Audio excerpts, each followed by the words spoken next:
Assalamualaikum warahmatullahi wabarakatuh. Perkenalkan saya Indri Auliani Sofyan, NPM 1908260010. Di sini saya akan menjelaskan pada blok kardiologi, yaitu penyakitnya atrial flutter.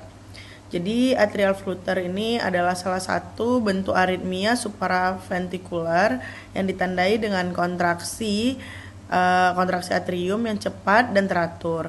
Biasanya dengan frekuensi 240 sampai 340 denyut nadi per menit. Dengan kondisi ini, atrium berkontraksi lebih sering daripada ventrikel yang menyebabkan denyut jantung yang cepat tetapi lebih teratur dibandingkan dengan fibrilasi atrium. Untuk etiologinya sendiri, atrial flutter ini biasanya berhubungan dengan penyakit jantung struktural seperti arteri koroner, hipertensi, penyakit katup jantung, dan kardiomiopati.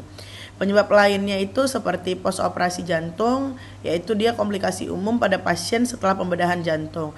Lalu juga bisa karena hipertiroid, yaitu kondisi tiroid yang terlalu aktif dapat memicu atrial flutter. Lalu ada penyakit paru-paru kronis seperti penyakit PPOK, lalu bisa juga karena penggunaan alkohol dan kafein berlebih. Untuk patofisiologinya, jadi atrial flutter ini disebabkan dari sirkuit re-entry yang terjadi di atrium kanan. Pada kondisi ini, impuls listrik yang abnormal terus beredar di atrium menyebabkan kontraksi atrium yang sangat cepat dan tidak efektif dalam memompa darah ke ventrikel. Hal ini mengakibatkan penurunan pengisian ventrikel dan penurunan output jantung. Untuk klasifikasinya sendiri, jadi atrial flutter ini dapat diklasifikasikan berdasarkan mekanisme dan gambaran klinisnya. Jadi yang pertama itu ada atrial flutter tipikal atau tipe 1, yaitu sirkuit re-entry terjadi di atrium kanan dengan pola yang khas pada EKG-nya berupa gelombang sawtooth. Lalu juga dia biasanya memiliki frekuensi atrium antara 240 sampai 340 denyut per menit. Lalu ada atrial flutter atipikal, yaitu tipe 2. Ini tuh dapat terjadi di atrium kanan atau kiri dengan pola EKG yang lebih bervariasi. Biasanya memiliki frekuensi atrium yang lebih tinggi, lebih dari 350 denyut per menit, dan lebih sulit untuk dikontrol dibandingkan dengan tipe 1. Nah, untuk cara mendiagnosisnya, yang pertama itu ada anamnesis. Untuk gejala utamanya pada pasien biasanya mengeluhkan palpitasi atau jantung berdebar-debar, sesak napas, kelelahan, pusing atau nyeri dada. Pada kasus yang berat dapat terjadi sinkop atau pingsan. Lalu ada riwayat penyakit. Perlu dipertanyakan riwayat penyakit jantung, hipertensi, penyakit paru, dan hipertiroid.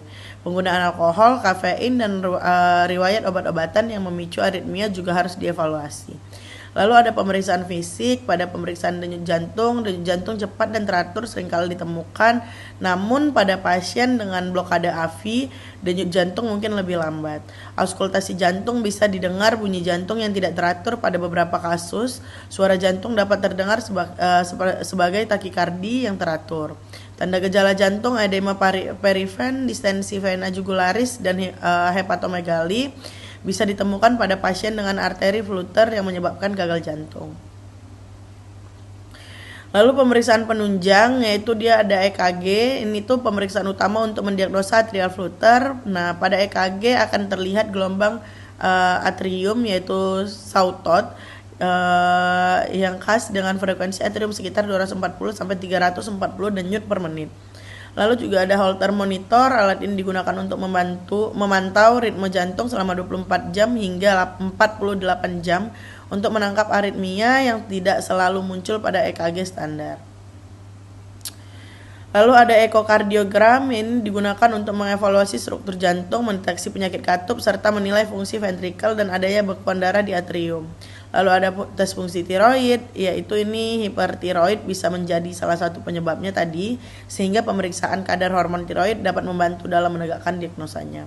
Lalu ada tes laboratorium lainnya, yaitu pemeriksaan elektrolit, urea, kreatinin, dan pemeriksaan fungsi hati dapat dilakukan untuk mengevaluasi kemungkinan penyebab dari aritmia ini. Untuk tata laksananya sendiri, yang pertama itu akan dilakukan kontrol ritme atau cardioversion, yaitu kardioversilistri. Ini tuh digunakan jika pasien tidak stabil secara hemodinamik. Kardioversilistri ini adalah prosedur yang dilakukan dengan memberikan kejutan listrik pada jantung untuk mengembalikan irama sinus normal. Lalu ada kardioversi farmakologis, yaitu obat-obatan seperti ibutilit atau amiodaron dapat digunakan untuk mengembangkan irama sinus pada pasien yang stabil. Lalu ada kontrol frekuensi jantung, yaitu akan diberikan beta blocker seperti metoprolol atau esmolol, digunakan untuk mengurangi denyut jantung dengan menghambat respon simpatis. Lalu ada kalsium channel blocker, ini seperti diltiazem atau verapamid. Ini juga digunakan untuk mengontrol frekuensi jantung. Lalu akan diberikan juga digitalis, yaitu digoxin, dapat digunakan pada beberapa pasien terutama yang memiliki gagal jantung. Lalu ada antikoagulan. Nah, pada antikoagulan ini akan diberikan antikoagulan oral, digunakan untuk mencegah pembekuan darah di atrium yang dapat menyebabkan stroke, yaitu obat-obatannya seperti warfarin. Lalu ada heparin pada situasi darurat atau pada pasien yang akan menjalani kardioversi. Heparin dapat diberikan untuk mencegah pembekuan darah. Lalu bisa juga diberikan ablasi kateter. Ini prosedur ini dilakukan pada pasien yang tidak responsif terhadap pengobatan atau mengalami kekambuhan atrial flutter. Jadi ablasi dilakukan dengan menggunakan energi frekuensi radio untuk menghancurkan sirkuit reentry yang menyebabkan aritmia. Lalu ada pacemaker pada beberapa pasien dengan blok jantung yang parah atau yang memerlukan kontrol frekuensi jantung yang lebih baik, pemasangan pacemaker bisa dipertimbangkan. Lalu perubahan gaya hidup seperti berhenti merokok dan mengonsumsi alkohol. Lalu juga seperti kontrol penyakit jantung yang mendasari seperti mengelola faktor resiko seperti hipertensi, diabetes, penyakit arteri koroner yang itu untuk mencegah kekambuhan dari si arteri flutter ini.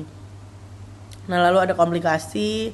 Untuk komplikasi yang dapat timbul pada atrial flutter meliputi stroke akibat emboli, gagal jantung, dan peningkatan resiko fibrilasi atrium. Pasien dengan atrial flutter yang tidak ditangani juga memiliki resiko tinggi mengalami penurunan kualitas hidup akibat dari gejala yang persisten. Untuk prognosisnya sendiri, jadi pada pasien dengan atrial flutter tergantung pada penyebab yang mendasari dan kecepatan intervensi. Dengan penanganan yang tepat, termasuk kontrol frekuensi dan ritme jantung, serta pencegahan tromboemboli, prognosis umumnya baik. Namun pasien dengan penyakit jantung yang mendasari mungkin memerlukan terapi jangka panjang untuk mengontrol gejala. Saya rasa hanya sekian. Ini referensinya, saya tutup. Wabillahi taufiq wal hidayah. Assalamualaikum warahmatullahi wabarakatuh.